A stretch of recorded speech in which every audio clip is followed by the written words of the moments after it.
하나님 말씀 베드로전서 4장 12절에서 16절까지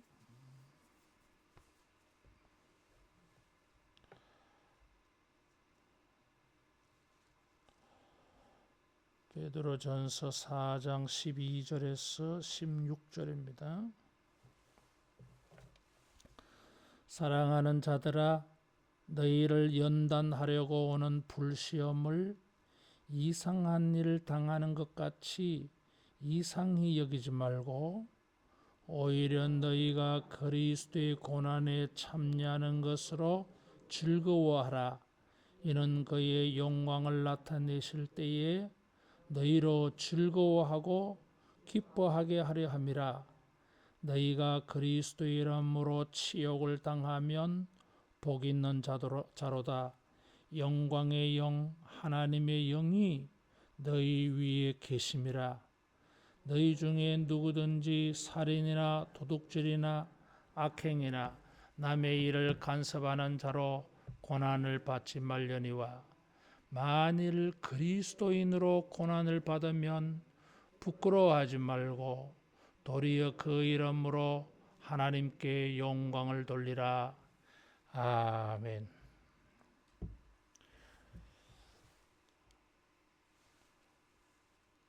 성도들이 고난을 당할 때에 이상히 여기지 말라 그래서요. 이상한 일을 당하는 것 같이 이상히 여기지 말라. 이상히 여긴다고 하는 것은 손님, 낯선 일을 경험하는 걸 말해요. 낯설다 하는 거죠. 그래서 고난을 당하면은 이상한 일을 당하는 것처럼 우리가 겪지 말아야 할 일을 우리가 겪게 되는 것처럼 의문을 가지고 이 좋지 않은 감정에 빠진다고 하는 것입니다. 이상하게 생각하는 게 많아요, 이게.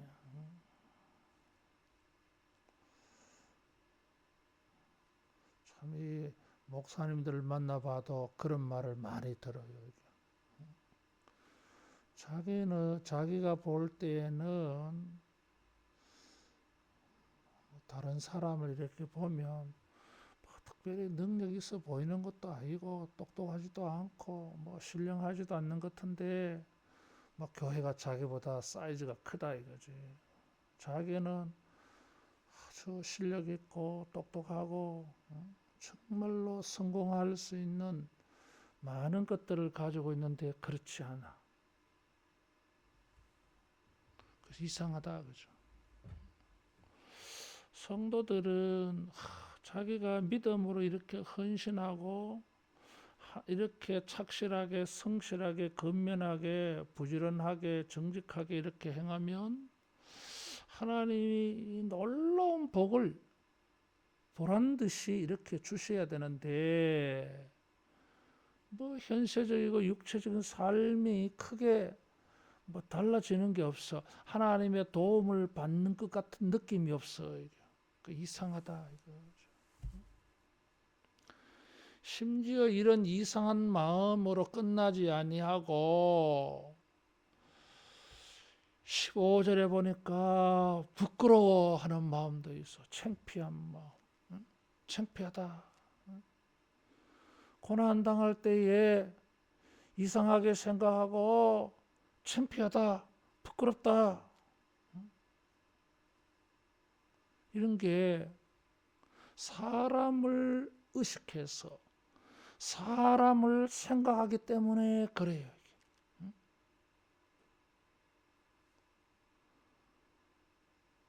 그게 부끄러운 일이 아니라는 거예요. 이게. 베드로는 13절에 보면 즐거워하라. 즐거하고 기뻐라 그렇게 말하고 있어요. 비슷한 용어를 가지고 점층적으로 이렇게 표현하고 있어요. 이런 표현 방법을 가르쳐서 점층 병행법이라 그래요.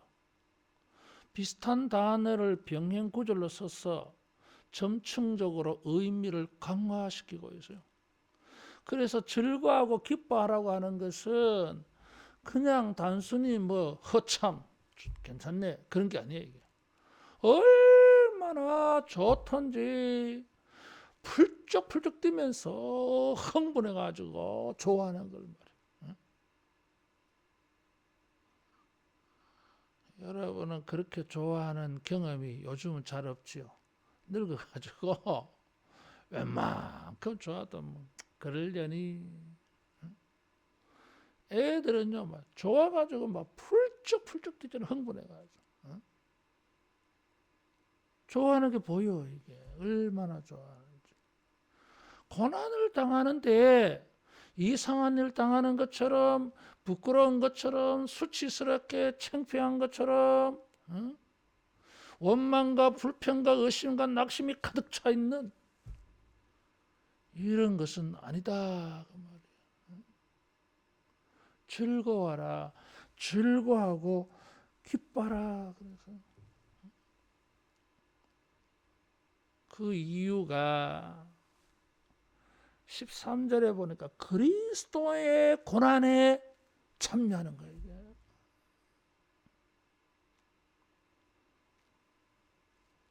그리스도의 고난에 참여하기 때문에 15절에 있는 이런 죄 때문에 당하는 고난이 아니라 그리스도의 고난에 내가 참여해.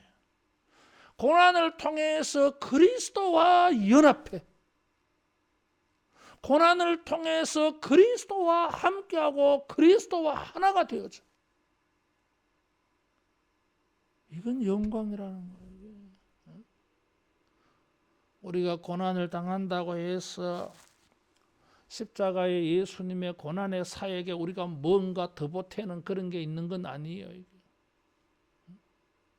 우리가 고난을 당하는 것이 그리스도에게 뭔가 보탬이 되는 게 아니야. 그리스도에게 뭔가 위로를 주는 것도 아니야. 이게 우리 편에서 볼 때는 주님의 십자가의 은혜를 깨닫고 나니까 내가 고난을 가지고 주님을 섬길 수가 있어.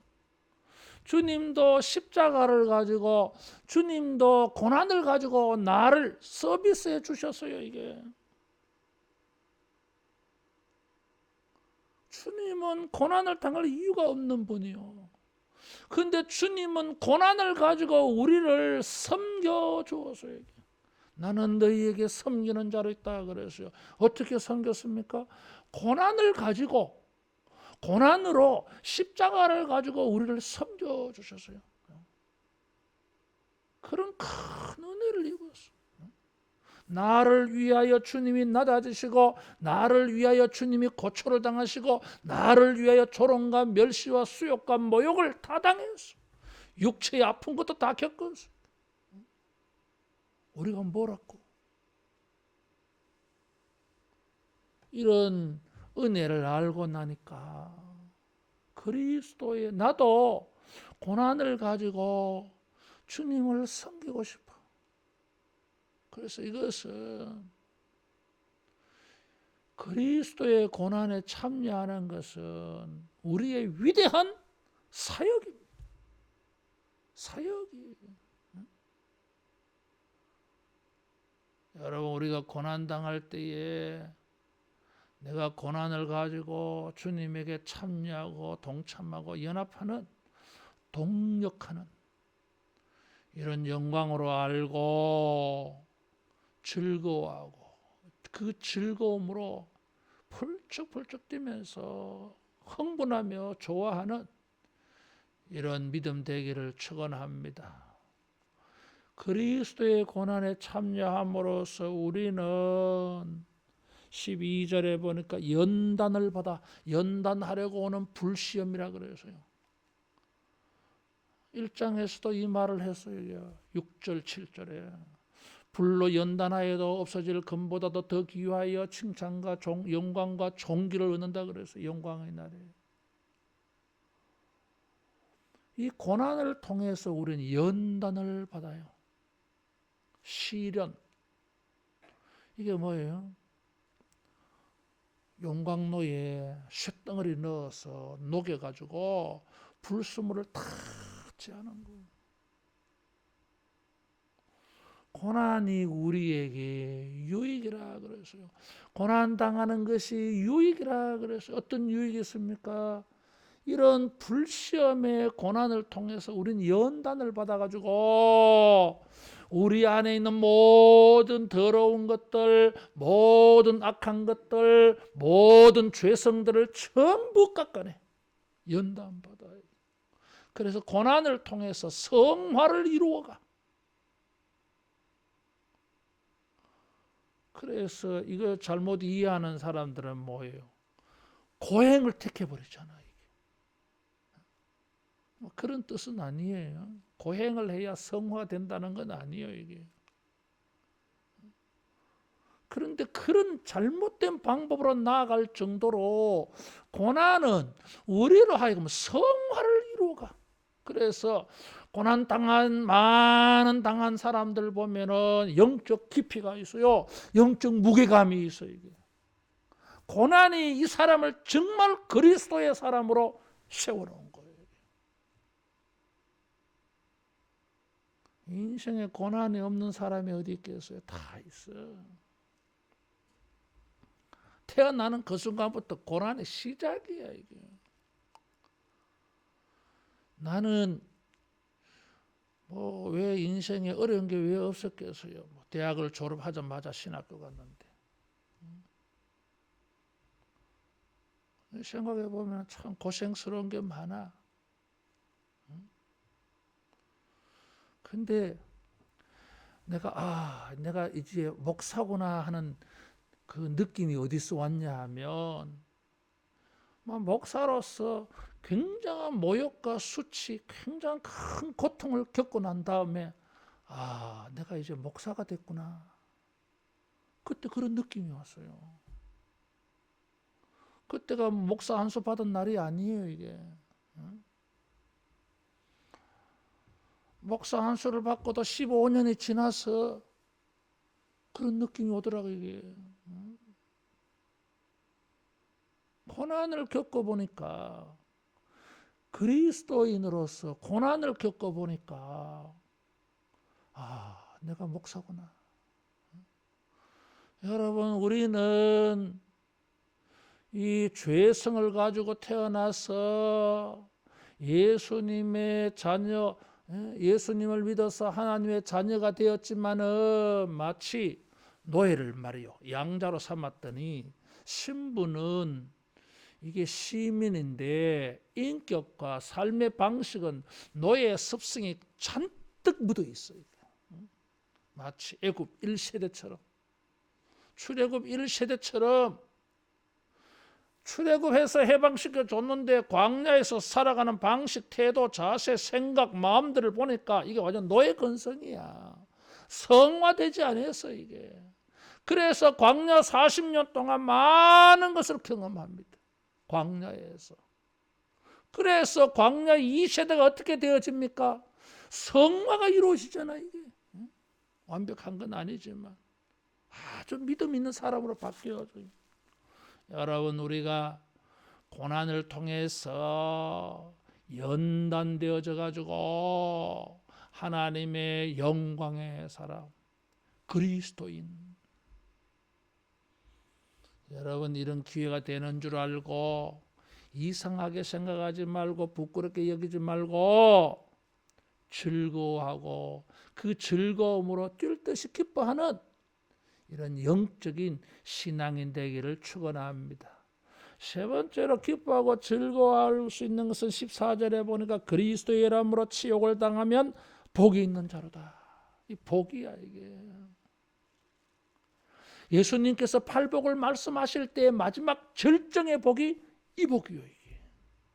고난 당하는 자들이 받는 복이요 이게. 이건 예수님의 말씀을 직접 들은 베드로가 이것을 지금 재탕해서 말하고 있는 거예요. 그리스도의 이름으로 치욕을 당하면 복이 있다. 여러분, 복 있는 일을 가지고 부끄러워하는 사람이 어디 있어요?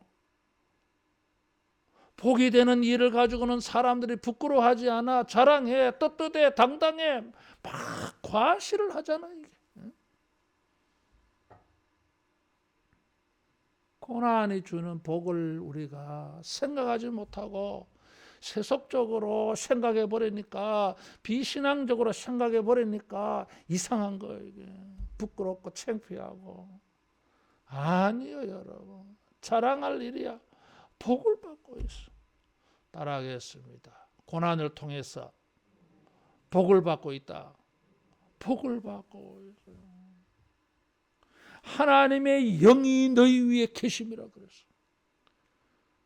하나님의 성령이 말해. 성령 우리에 계신다 그런 거잖아 지금.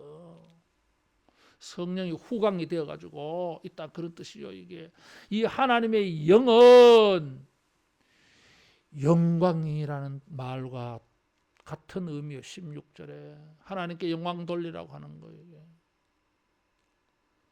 고난을 통해서 우리가 여러 가지 유익이 많습니다. 연단을 받아요. 또 어떤 복이 있느냐 하면 하나님의 영이 있어. 성령이 그에게 함께 하시며 성령의 위로하심과 성령의 역사들을 체험하게 되어줘. 가장 성령을 가장 많이 깊이 제대로 경험할 때가 언제예요? 여러분 언제인 것 같아요? 가만히 자기 한번 신앙생활 해온 과정을 한번 보세요. 언제 성령의 가장 충만함이 있었던지. 우리 약할 때. 바울은 고린도 교회 편지하면서 내가 약할 때 주가 강하시다 그랬어요. 바울의 강함은 어디서 있습니까? 하나님의 영이 그리스도와 함께 하신 성령이 바울에게 함께 하신 거예요. 이게. 여러분 고난을 통해서 성령의 능하심을, 성령의 능력들을, 성령의 역사들을, 성령이 우리의 아우라가 되셔가지고 우리의 후광이 되셔서 우리와 함께 하시고 우리를 보호하시는 것을 체험해요. 이런 게 어디 있겠어요? 평안할 때, 아무 문제가 없을 때, 하나님이 도와줄 일이 없어 그때는. 그래서 하나님을 체험할 일도 없어 그때는. 하나님이 없이도 너무나 모든 것이 잘 돌아가. 하나님의 도움을 구하지도 않아. 근데 고난 당할 때 성도들은 교회 와서 기도하잖아요. 하나님의 말씀을 읽으면서 묵상하면서 주님의 도움을 구하잖아요. 믿음의 사람들에게 역사하신 것처럼 지금도 자기에게 그렇게 도와달라고 구하잖아요. 그래서 하나님의 도우심을 체험해요. 성령이 역사하심을, 일하심을 체험을 해. 고난 때문에 체험한 거예요. 여러분, 고난 당하는 것은 이상한 일이 아니고 부끄러운 일 아니에요. 기쁜 일이고 감사한 일이에요. 따라하겠습니다. 성령을 체험한다. 성령을 체험하는 거예요. 마지막으로 16절에 보면 그리스도인으로서 고난을 받으면 부끄러워하지 말고 도리어 그 이름으로 하나님께 영광을 돌리라 그랬어요. 하나님께 영광 돌리는 기회가 되어줘요. 뭐 성공해서 형통해서 잘해서 부자가 되어서 뭐 이렇게 하나님께 사람들 앞에서 하나님의 은혜입니다. 그것도 하나님께 영광 돌리는 방법이요. 근데 사람들이요 주목하고 사람들의 심금이 울리는, 사람들에게 감동을 주는, 사람들의 심금을 울리는 그런 하나님께 감동이 되는, 영광되는 게 있어요. 고난당하여서 믿음 지킬 때, 고난당하면서 선을 행하고 의를 행하는 그걸 보면 사람들의 심금이 울려서 하나님께 영광 돌려요. 굉장히 감동적이에요. 성공해서 승리해서 영광 돌린 거 보면 뭐 그냥 그러려니 그래 지나가. 아이고 저렇게 해서 하나님 은혜라고 사람들에 알리네, 그 정도예요. 응? 우리의 심금이 그 정도로 울리진 않아. 울림이 약해. 근데 고난 중에서 정말 어려운데 자기 한 몸 간수하기도 어려워. 그런데 고난당하는 자를 돌아보면서 섬기면서 선한 일하고 착한 일하고 의로운 일하고 그 고난 중에서도 주님을 믿고 이렇게 살아가는 거 보면 감동이지. 심금이 울려요. 이 심금이 울린다는 말이 무슨 말인가 아십니까? 이게 금이라고 하는 것이 금문고의 현을 말해요. 이게 금문고. 우리의 감정의 선을 터치한다는 거예요. 이게 우리의 영혼을 터치하는 거예요. 이게 그래서 뭐 울림이 생겨 우리 안에서. 사도 베드로는 여기에 언어 유희를 쓰고 있어요. 그리스도인으로서 그리스도의 고난을 받는 거잖아요. 이게 그리스도인이라고 하는 것은 안디옥 교회에서 이 이름이 사용되어져서요. 사도행전 26장에 보면 아그리빠 왕이 예수 믿는 사람들 바울을 향해서 그리스도인이라는 표현을 써서요. 그리고 딱 이 복음에 4장 16절에 그리스도인. 그래서 신약 성경에 3번밖에 안 나와 이 단어가. 그리스도에게 속한 사람 그런 뜻이지요. 이 말을 사용할 때는 조롱, 경멸하는 말로 썼어요. 요즘으로 말하면 예수쟁이 그런 뜻이에요. 근데 지금 우리가 그리스도인이라고 하는 이름을 가지고 핍박을 받고 고난을 당하는데 그 우리가 불리어지는 이름 속에 그리스도 예수님의 이름이 거기 들어가 있어. 이런 영광이 어디 있어요? 그리스도의 이름을 가지고 우리가 고난당하고 있어. 그리스도의 사람으로서 고난당하고 있어. 베드로는 이게 영광스러웠던 거예요. 베드로는 내가 이번에 이 베드로 전서를 가지고 예수님의 고난을 이렇게 연구하고 묵상하면서 내가 깨달은 게 많아 이게. 그래서 베드로 전서도 참 대단한 성경이구나 그런 느낌이 있어요. 예수님은 모퉁이 돌이라 그랬잖아요. 이게. 베드로의 이름이 시몬 돌이에요. 페트로스 베드로 반석이라고 하는 돌이에요. 이게. 근데 베드로는 말이야 자기도 돌이고 예수님도 돌이야. 묘한 느낌이 있잖아요. 이게. 우리가 그리스도인이라고 불리어지는데 예수님은 그리스도야. 이게. 우리가 그리스도인으로서 그리스도의 이름을 가지고 고난을 당해. 예수님의 이름을 우리가 얻은 거예요. 이게 믿음으로. 더 나아가서 고난을 통해서 세상 사람들에게 우리가 조롱과 멸시를 듣는데 근데 그 조롱과 멸시 속에 우리가 무엇을 얻었어요? 그리스도의 이름을 얻었어. 그래서 그리스도인으로 고난을 받으면 고난당할 때에 그 고난을 통해서 그리스도를 얻는 이미 뭐 얻었습니다. 우리가. 근데 내 안에 예수님이 계신 것을 그때 알아. 그리스도인으로서 고난받는 것은 그리스도의 이름으로 고난받는 거예요. 그래서 하나님께 영광을 돌리라 그랬어요. 이상한 일 부끄럽게 생각하지 말고 즐거워하고 즐거움으로 기뻐할 뿐만 아니라 더 나아가서 그 고난을 가지고 그리스도의 이름으로 고난받는 것을 가지고 예수님이 고난을 가지고 하나님께 영광 돌린 것처럼 우리도 하나님께 영광 돌리는 그리스도인 되어지기를 축원합니다. 기도하겠습니다. 말씀 생각하며 이 고난의 복을, 이 고난의 영광을 확신하고 생활 속에서 이런 것이 나타나는, 증거하는, 과시되는 이런 믿음 되도록 우리 자유롭게 기도하겠습니다.